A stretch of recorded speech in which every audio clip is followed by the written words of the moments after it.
અને નજર કરી લઈએ આજનો જે સૌથી મોટા સમાચાર અત્યારે બનતા દેખાયા છે અદાની ગ્રુપને લઈને, તો અદાની ગ્રુપ દેવું ઘટાડવાની તૈયારી કરી રહ્યું છે। સૂત્રોના જણાવ્યા અનુસાર અદાની ગ્રુપ તેની હિસ્સેદારી ઘટાડીને દેવું ઘટાડવાની યોજના કરી રહ્યું છે। વધુ વિગતો લઈએ, સહયોગી યતિન મોટા આપણી સાથે જોડાઈ ગયા છે। યતિન, ગુડ આફ્ટરનૂન, અને શું છે વધુ વિગતો?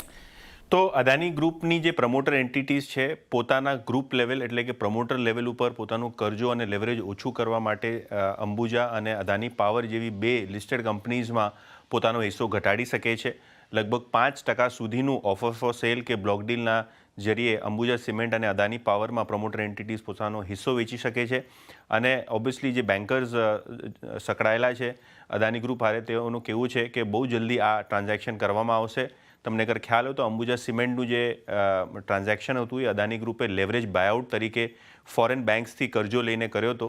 તો કદાચ આ ડીલની જે પ્રોસીડ્સ છે લગભગ 15 થી 20 હજાર કરોડ રૂપિયાની આસપાસની ધારણા ગ્રુપ રાખી રહી છે કે કદાચ ટેક્સેલથી મળી જાય તો તે પૈસા કદાચ ફોરેન બેન્ક્સને કરજો ચૂકવવા માટે યુઝ કરવામાં આવે અને પોતાના એક્સપેન્શન પ્લાન્સને ફંડ કરવા પ્રાઇવેટ લેવલ ઉપર આ બધી વસ્તુ કરવામાં આવે। અદાની ગ્રુપને આ સ્ટોરીની વિગત માટે અમે સંપર્ક કર્યો હતો, પણ કોઈ પ્રકારની કોમેન્ટ હજી સુધી તેમની પાસેથી આવી નથી।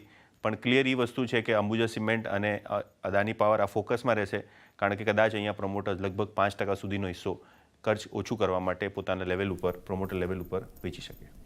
ઓકે, તો ખાસ આ ન્યૂઝ જે છે તે આપણને બનતા દેખાયા છે। યતિન, અમારી સાથે જોડાયેલા રહેજો। પણ ખાસ કરીને સિદ્ધાર્થ, આ ન્યૂઝને કઈ રીતે જોઈ રહ્યા છો? કારણ કે હવે ખાસ કરીને દેવું ઘટાડવા માટેના પ્રયત્નો જે છે તે આપણને થતા દેખાઈ રહ્યા છે, અને ખાસ કરીને જે રીતે અંબુજા સિમેન્ટ અને અદાની પાવર જે છે તેમાં એક તેઓ પોતાનો હિસ્સો જે છે તે વેચી શકે છે, 5%નો હિસ્સો વેચી શકે છે। આ ન્યૂઝને કઈ રીતે જોવા જોઈએ, અને ગ્રુપમાં આ ન્યૂઝના કારણે કોઈ એક્શન જોવા મળી શકે આગળ?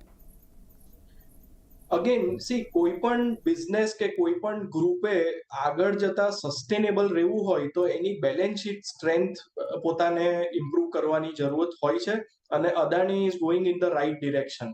કારણ કે જો તમે ઇન્ડિયાના કોર્પોરેટ્સની હિસ્ટ્રી જોશો તો હંમેશા જે પણ કોર્પોરેટમાં પ્રોબ્લેમ્સ આવ્યા છે તે હાઈ ડેટના લીધે આવ્યા છે, કે જ્યારે સર્કમસ્ટેન્સીસ ખરાબ થઈ જાય, બિઝનેસ સારો રીતે નહીં ચાલતા હોય અને બેલેન્સ શીટ સારી નહીં હોય તો એ લોકો આઉટ ઓફ બિઝનેસ થઈ જતા હોય છે।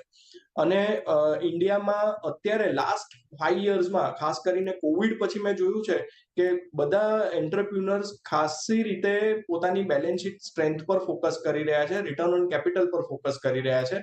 અને એ જ હવે અદાણીના જો આ ન્યૂઝ સાચા હોય અને એ લોકો જો આ રીતે વિચારતા હોય તો મને લાગે છે કે this is the step in the right direction.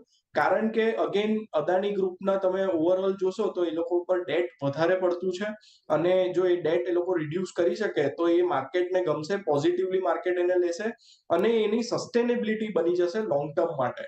કારણ કે ઇન્ડિયાને અદાણી જેવું ગ્રુપની અત્યંત જરૂર છે ફોર ઇન્ફ્રાસ્ટ્રક્ચર, અને આ ટાઈપની રિસ્ક ટેકિંગ એબિલિટી જે આ ગ્રુપ પાસે છે તો એ લોકો પણ જો પોતે થોડું સેનિટી પ્રિવેલ થાય અને આ રીતે આગળ વધતા હોય તો હું એને પોઝિટિવલી અને સકારાત્મક રીતે જ લઈશ, અને મને ગમશે આ સ્ટેપ એ લોકો જો લેશે તો।